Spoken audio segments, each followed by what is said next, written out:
para sa iyo. May mga panahong matagal na pala kitang tinitingnan, pero hindi ko talaga nakikita kung sino ka. Parang pamilyar ka na sa paningin ko, pero hindi ko pa nararamdaman ang lalim ng presensya mo.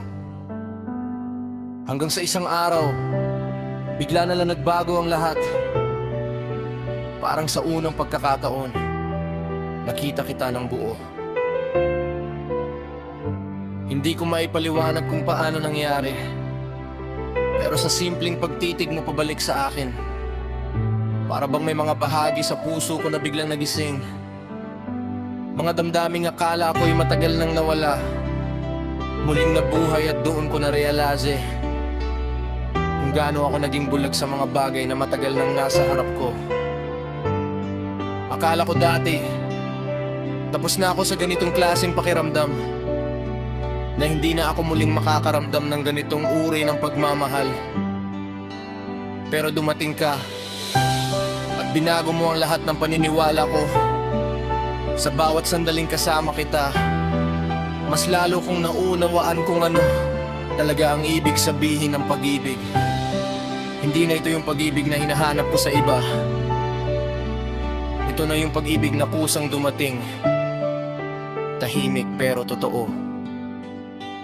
Yung tipong hindi kailangang ipilit, kasi nararamdaman mo na lang bigla. Sa unang pagkakataon, hindi na ako natatakot. Sa unang pagkakataon, sigurado ako. At sa unang pagkakataon, alam ko na ikaw yun.